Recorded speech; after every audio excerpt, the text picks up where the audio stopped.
વિદ્યાર્થી મિત્રો, આજે આપણે પ્રવાહી દ્રાવણના બાષ્પ દબાણ અંગેની અભ્યાસ કરશું. આ પાઠમાં આપણે આગળ પ્રવાહી દ્રાવ્ય અને પ્રવાહી દ્રાવક આ બધાની આપણે વાત કરેલી છે.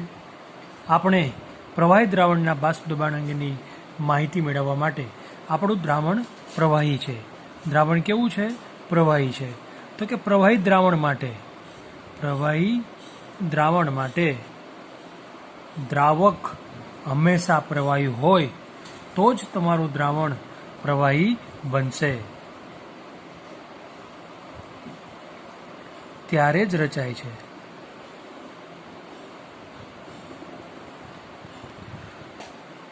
પ્રવાહી દ્રાવણ ક્યારે બનશે? તો કે જ્યારે દ્રાવક પ્રવાહી હશે ત્યારે આપણું પ્રવાહી દ્રાવણ બનશે. દ્રાવ્ય પદાર્થ તરીકે ઘન હોઈ શકે, પ્રવાહી હોઈ શકે કે વાયુ હોઈ શકે. તમે દ્રાવ્ય પદાર્થ ઘન હોઈ શકે, પ્રવાહી પણ હોઈ શકે, વાયુ પણ હોઈ શકે. આપણે આગળ પ્રવાહીમાં વાયુના દ્રાવણની ચર્ચા આપણે આગળ કરી ગયા છીએ. આમાં તમે જોવા જાઓ તો આપણે આ વિભાગમાં એટલે મીન્સ આ ટોપિકમાં આપણે પ્રવાહીના અને ઘનના પ્રવાહીમાં દ્રાવણ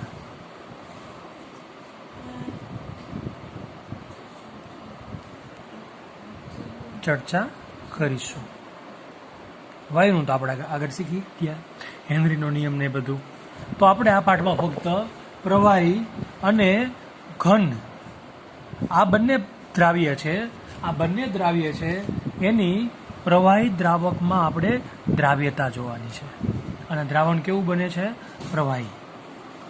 તમને ખબર છે કે દ્રાવણમાં બે ઘટકો હોય, દ્વિઅંગી દ્રાવણ હોય તો બે ઘટકો હોય છે. હવે આમાં એક દ્રાવણો એક અથવા વધુ બાષ્પશીલ ઘટકો ધરાવે છે. દ્રાવણમાં એક અથવા વધુ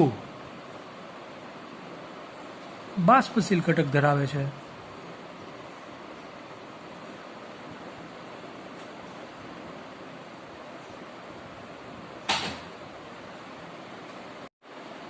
દ્રાવણમાં એક અથવા વધુ બાષ્પશીલ ઘટક ધરાવતા હોય છે.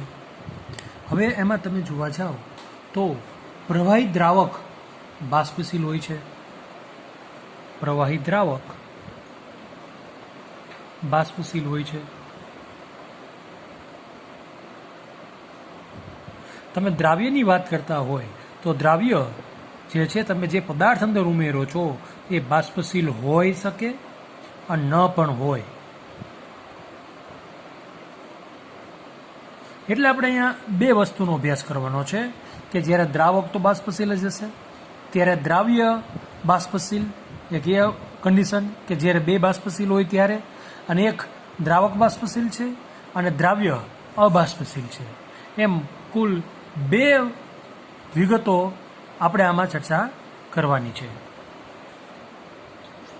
આપણે અહીં માત્ર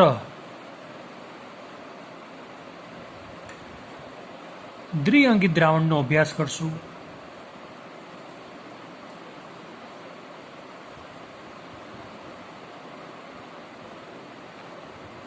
એટલે કે બે જ ઘટકો ધરાવતા હોય એને દ્વિઅંગી દ્રાવણો કહેવામાં આવે છે.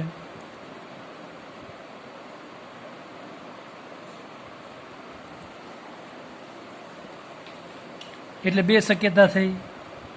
પ્રવાહીમાં પ્રવાહી દ્રાવણ છે એટલે પ્રવાહીમાં પ્રવાહી, અને બીજું પ્રવાહીમાં ઘન.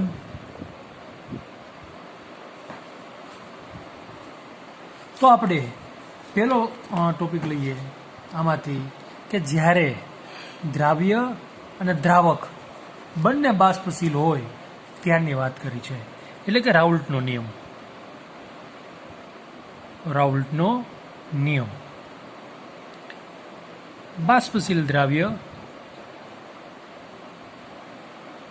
અને બાષ્પશીલ દ્રાવક માટે.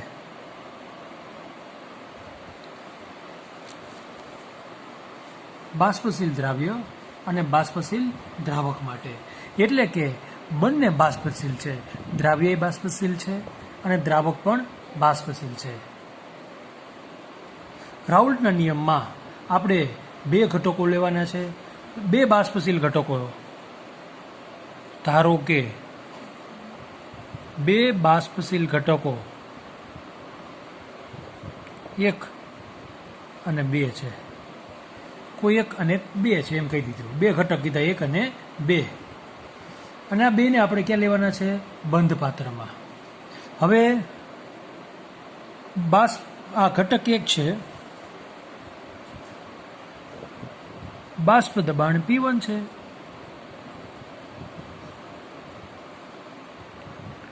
ઘટક 2 નું બાષ્પ દબાણ P2 છે.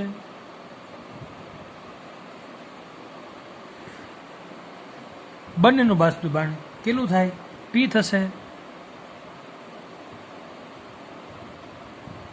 ટોટલ બાષ્પ દબાણ P ટોટલ થશે. P ટોટલ બરાબર શું થશે? P ટોટલ બરાબર P1 પ્લસ P2. આ P1 નું બાષ્પ દબાણ પ્લસ P2 નું બાષ્પ દબાણ, આ બંને બાષ્પ દબાણનો સરવાળો કરીએ એટલે આપણને બેના ટોટલ બાષ્પ દબાણ મળશે. હવે બંનેના મોલ અંશ, ઘટક 1 ના મોલ અંશ x1 છે, ઘટક 2 ના મોલ અંશ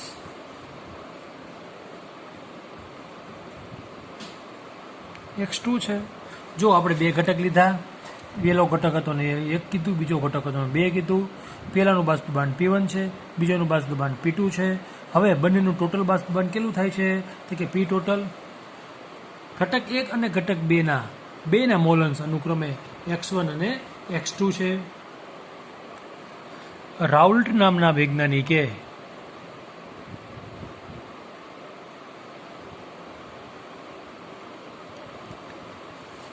તેમની વચ્ચેનો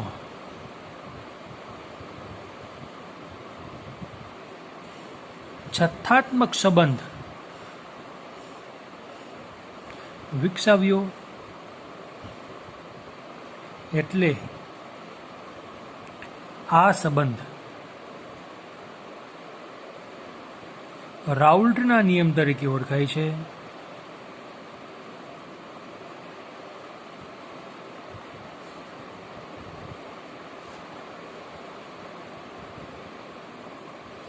રાઉલ્ટ નામના વૈજ્ઞાનિકે આ નિયમ વિકસાવ્યો હતો, એટલે આ રાઉલ્ટના નિયમ તરીકે ઓળખાય છે. હવે આ નિયમ શું છે? તો કે દ્રાવણના દરેક ઘટકનું દબાણ, આ નિયમ એમ કે છે દ્રાવણના બાષ્પશીલ દ્રાવણના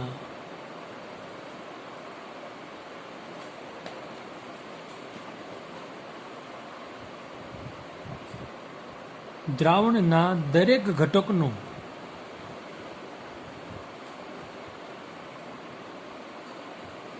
આંશિક બાષ્પ દબાણ દ્રાવણમાં રહેલા તેના મોલ અંશના સમપ્રમાણમાં છે.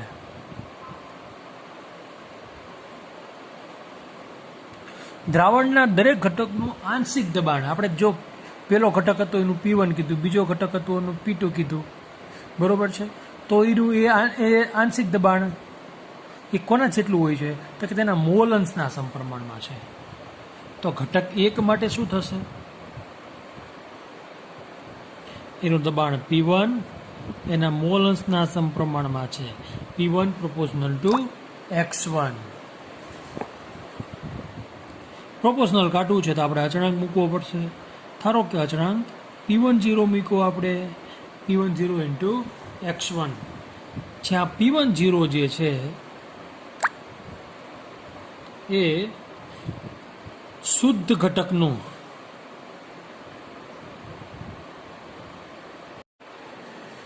P10 છે એ શુદ્ધ ઘટક 1નું બાષ્પ દબાણ છે.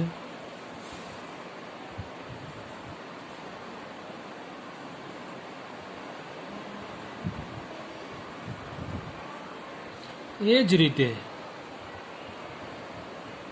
ઘટક 2 માટે P2 પ્રોપોઝનલ ટુ X2 થશે.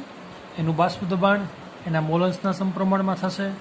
P2 proportional two X2. Proportional two કાઢવું હોય તો P2 is equal to P20 into X2 થશે. જ્યાં P20 છે એ શુદ્ધ ઘટક 2 નું બાષ્પ દબાણ છે.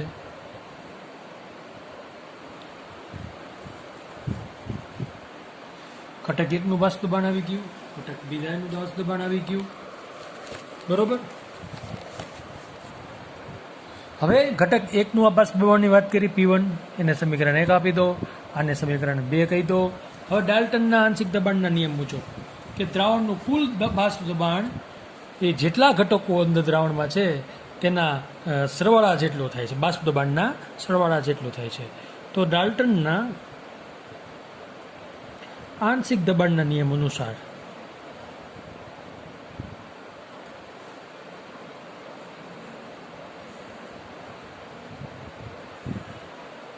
શું છે ડાલ્ટનનો આંશિક દબાણનો નિયમ અનુસાર કે બંધ પાત્રમાં તમે જેટલા પણ વાયુ ભરેલા હોય એ દરેક વાયુનું બાષ્પ દબાણનો ટોટલ કરો એનું કુલ બાષ્પ દબાણ થશે.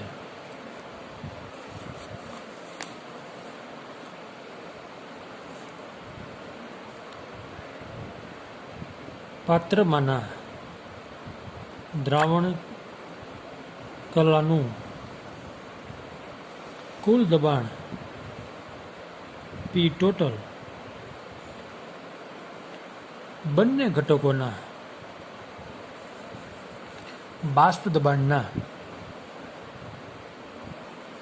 સરવાળા જેટલું થશે.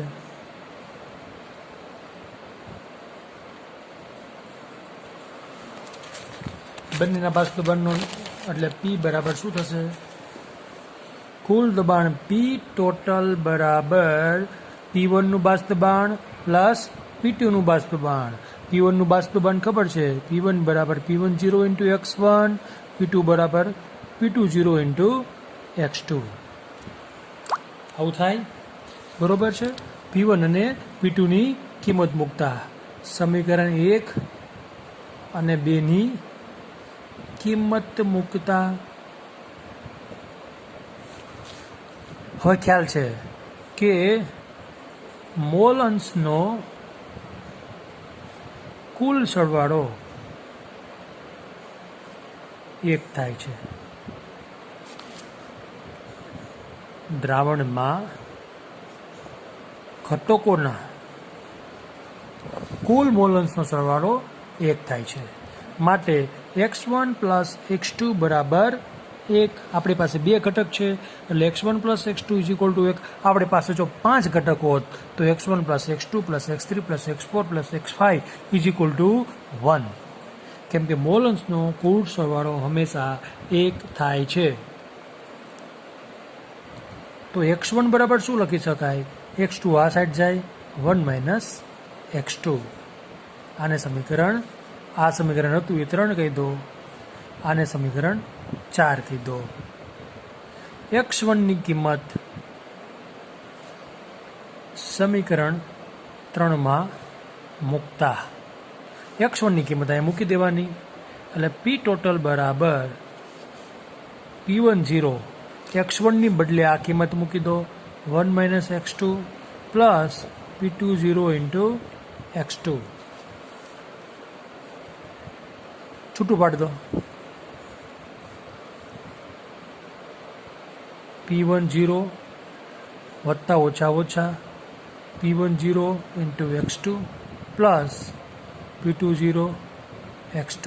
P10 અને P20 છે ને એ જ્યારે એ શુદ્ધ દ્રાવક હોય જે તે એનું બાષ્પ દબાણ છે. P10 આ માઇનસ છે એને પાછળ લઈ જવું નિશાની,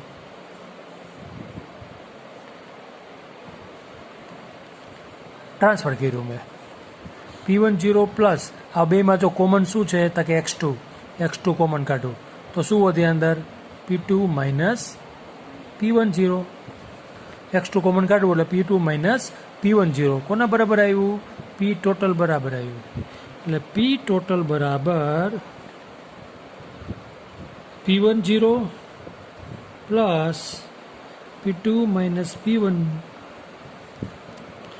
જો P2 0 છે ઇન્ટુ x2 આવું થાય, બરોબર છે. તો તમે જુઓ તો આના ઉપરથી આ સમીકરણ ઉપરથી તમે એમ કહી શકો, આ સમીકરણ નંબર 5 આપો. આ તમે x1ની કિંમત મૂકી, આ જ રીતે તમે x2 બરાબર મૂકો, x2 કરો અહીંયા એટલે 1 માઇનસ x1 થાય. એ કિંમત આમાં મૂકો x2ની બદલે 1 માઇનસ x1 એટલે તમને બીજું સમીકરણ મળશે, બરોબર. એ સાબિત કરવું તો આ રીતે કરી શકાય. એ જ રીતે x2 બરાબર એક સ્ટેપ વધારે x1 plus x2 is equal to 1. તો આપણે અહીંયા x1 લીધા હતા ઉપર, અહીંયા x2 લે. x2 બરાબર શું થાય 1 માઇનસ x1. આ કિંમત સમીકરણ ક્યાં મૂકવાની, આ સમીકરણ 6 કહી દો. સમીકરણ 6ની કિંમત સમીકરણ આપણું જે 3 છે એમાં મૂકતા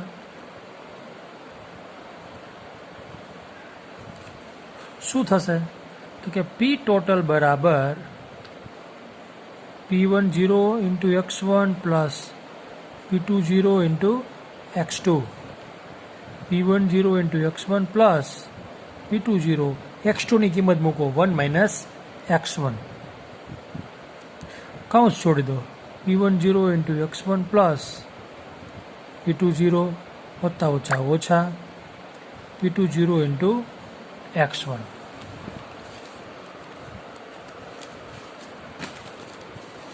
સેમ P20 ને પહેલાં લખી લો વત્તા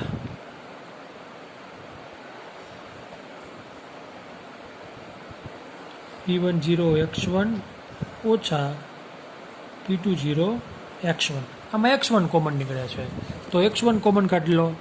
P ટોટલ બરાબર P20 પ્લસ x1 કોમન કાઢો તો P1 માઇનસ P2 થશે. P ટોટલ બરાબર P20 વત્તા P10 minus P20 into x1. તમે જોવા જાઓ તો અહીંયા x2 આવે છે, અહીંયા x1 આવે છે. ખાસ ધ્યાન રાખજો. આના ઉપરથી તમને એક ખ્યાલ આવે બે સૂત્ર ઉપરથી કે કોઈ એકના મોલન્સ ખબર હોય ને તો પણ ટોટલ મળી જશે આપણને. એક પહેલા ઘટકના મોલન્સ ખબર હોય તો આ સમીકરણ બીજે, અને આ એક નંબરના ઘટકના મોલન્સ ખબર હોય તો આ સમીકરણ ઉપરથી તમે પી ટોટલ ગણી શકો છો. અહીંયા જો તમને ઘટક 2ના મોલન્સ ખબર છે, આ શુદ્ધ ઘટકના આંશિક દબાણ તો આપણને ખબર જ હોય, એટલે મોલન્સ ખબર હોય તો પી ટોટલ શોધી શકાય. તો આ સમીકરણ તો ઉપરોક્ત સમીકરણને આધારે નીચેના તારણો કાઢી શકાય.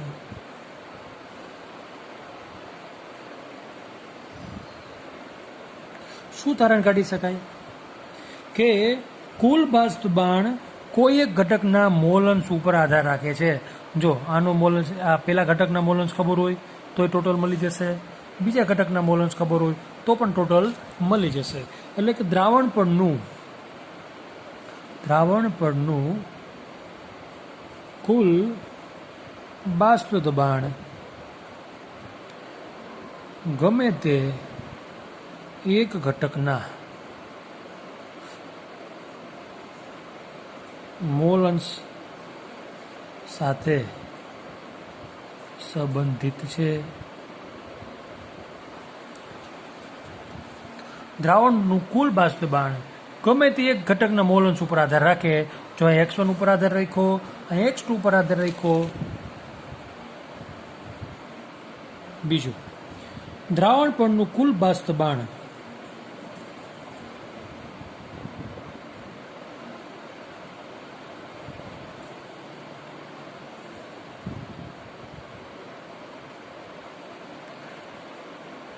ઘટક 1 અથવા ઘટક 2 ના મોલ અંશના સમપ્રમાણમાં છે. કુલ બાષ્પ દબાણ ઘટક 1 અથવા ઘટક 2 ના મોલ અંશના સમપ્રમાણમાં છે. જે આપણે અહીંયા આગળ શીખી ગયા કે એનું બાષ્પ દબાણ એના મોલ અંશના સમપ્રમાણમાં છે. તો આ બેનો ટોટલ જ આપણે અહીંયા કરવાનો છે કે પી ટોટલ બરાબર P1 પ્લસ P2, એટલે દ્રાવણ પરનું કુલ બાષ્પ દબાણ ઘટક 1 અને ઘટક 2 ના મોલ અંશના સમપ્રમાણમાં થાય છે. ત્રીજું તારણ તમે એ કાઢી શકો કે શુદ્ધ ઘટક 1 અથવા 2 ના બાષ્પ દબાણના આધારે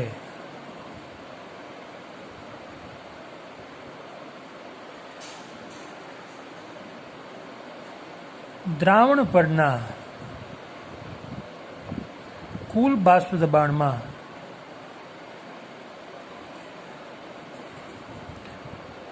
થતા ફેરફારનો આધાર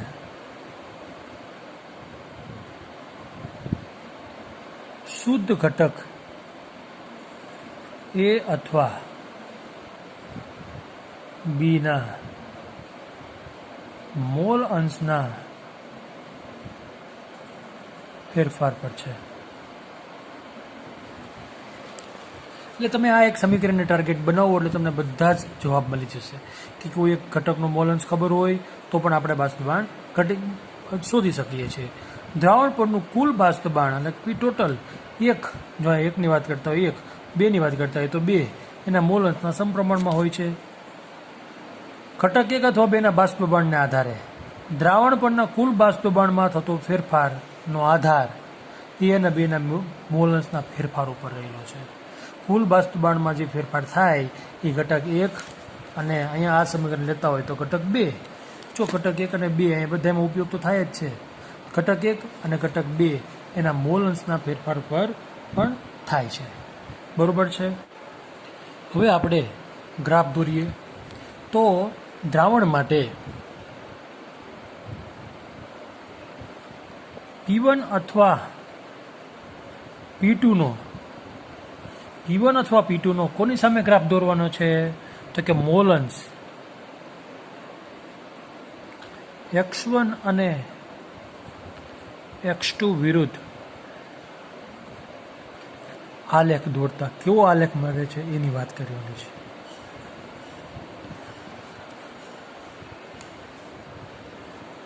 આ બાષ્પ દબાણ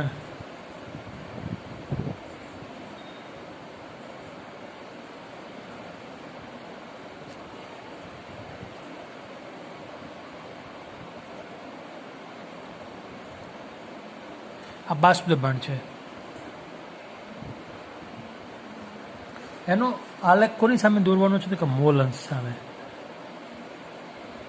એટલે અહીંયા મૂલ્ય 0 થાય, તમને ખબર છે ઉગમ બિંદુ છે. આમ આગળ વધતા જાઓ એ મોલ અંશ વધુ કેટલા હોય તા કે 1 હોય. હવે ધારો કે અહીંયા કોઈ એકનું મૂલ્ય 0 હશે. ધારો કે x2 બરાબર 0 છે. હવે x2 બરાબર 0. હવે તમે અહીંયા આ સમીકરણ આપણું જે છે એ સમીકરણમાં x2 બરાબર 0 મૂકો એટલે મૂલ્ય શું મળશે? P1 0. એટલે મૂલ્ય શું મળશે? અહીંયા ધારો કે મળે છે P1 0. હવે x2 બરાબર 0 હશે ત્યારે x1 બરાબર 1 થશે. કેમ કે બેનો ટોટલ 1 થાય. એ જ રીતે જો x2 બરાબર 0 છે તો અહીં x2 બરાબર કેટલા થાય? 1. ત્યારે x1 બરાબર 0 થશે. અને x1 બરાબર 0 હોય ત્યારે આ ગ્રાફમાં જોઈ લો x1 બરાબર 0 મૂકી દો એટલે ટોટલ કોના જેટલું થાય છે તો કે P2 0, તો કે P2 0 ધારો કે અહીંયા વધારે છે એનું દબાણ એટલે P2 0 અહીંયા લીધું, બરોબર છે.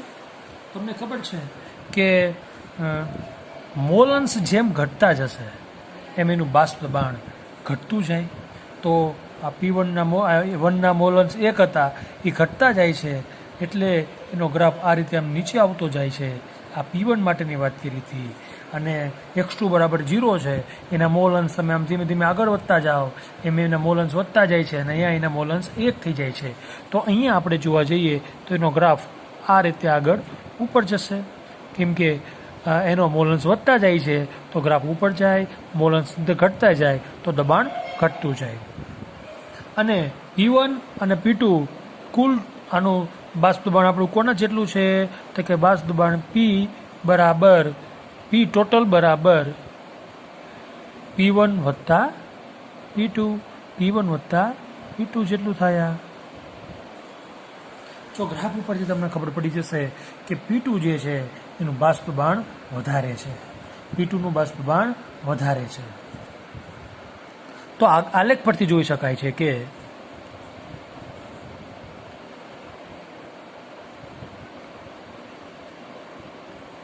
x1 અને x2 એકમ હોય ત્યારે, એકમ એટલે 1 હોય ત્યારે, જો x1 અને x2 1 હોય ત્યારે દબાણ P1 અને P2 જેટલું થાય છે અને ક્યાંથી ઉગમ બિંદુમાંથી આ રીતે પસાર થાય છે.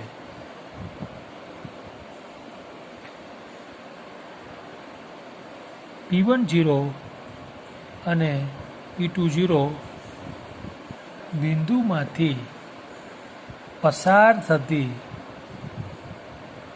રેખાઓ છે. એ જ પ્રમાણે તમે જો P ટોટલ વિરુદ્ધ x2 નો ગ્રાફ દોરો ખાલી તો પણ તમને આવી જ રેખા મળશે. આ રહી P ટોટલ વિરુદ્ધ x2 નો ગ્રાફ દોરો તો તમને આ એક જ આકૃતિમાં જે બતાવી છે ત્રીજી, આ પહેલા માટે બતાવી છે, આ બીજી કન્ડિશન માટે બતાવી છે અને આ ત્રીજા માટે બતાવી છે. તો 1 અને 2 આ કેના આધારે મળ્યું તો કે x1 અને x2 એકમ હોય ત્યારે આ 1 અને 2 મળશે. જ્યારે ત્રીજી કન્ડિશન છે એ જ રીતે P ટોટલ વિરુદ્ધ જો x2 નો આલેખ દોરવામાં આવે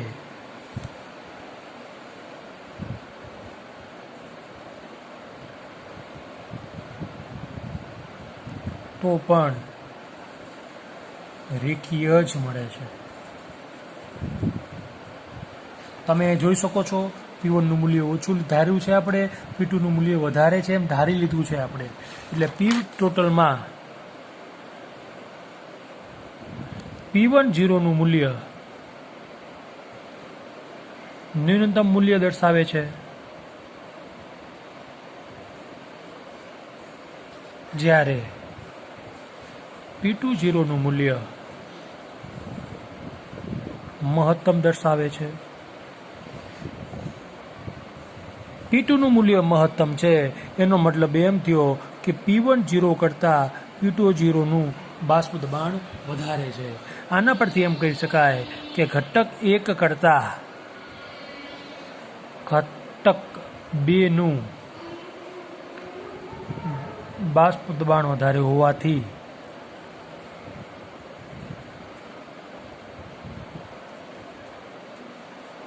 એ વધારે બાષ્પશીલ થશે.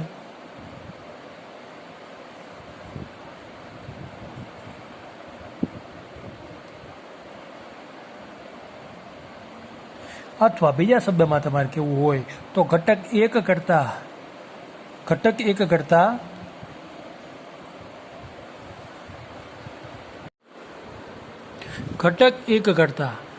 2 નું બાષ્પ દબાણ વધારે હોવાથી એ વધારે બાષ્પશીલ ઘટક થશે. અથવા એમ પણ કહી શકાય કે આમાં આપણે ઘટક 1 કરતાં ઘટક 1 છે એ ઘટક 2 કરતાં ઓછો બાષ્પશીલ છે એમ ધારેલ છે.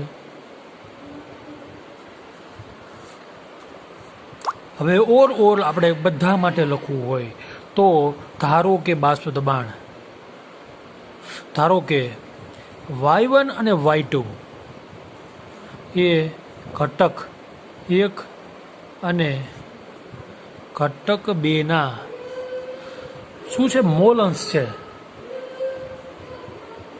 પણ કેવા? તો કે બાષ્પ કલામાં મોલ અંશ છે.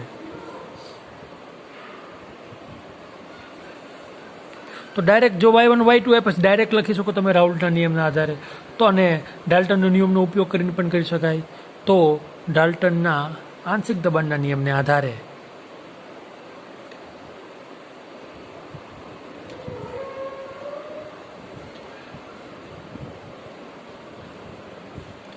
P1 બરાબર, જો પેલો ઘટક છે એને P1 કહી દો, એના મોલ અંશ y1 છે ઇન્ટુ P ટોટલ, એક સૂત્ર મળી ગયું. એ જ રીતે P2 બરાબર y2 ઇન્ટુ P ટોટલ. આ જ રીતે I ઘટક હોય તો એનું yi થાય P ટોટલ. એટલે કે તમને ટોટલ બાષ્પ દબાણ ખબર હોય અને એના મોલ અંશ ખબર હોય તો એ ઘટકનું બાષ્પ દબાણ તમે શોધી શકો છો. તો આ બંને જ્યારે ઘટકો બાષ્પશીલ હોય છે ત્યારે આ રાઉલ્ટનો નિયમ છે. દ્રાવ્ય અને દ્રાવક બંને બાષ્પશીલ હોય ત્યારે રાઉલ્ટના નિયમને આધારે દ્રાવણનું બાષ્પ દબાણ તમે કઈ રીતે શોધી શકો છો એના માટેના એને સૂત્રો તારેલા છે. વિદ્યાર્થી મિત્રો, તમે આ થિયરી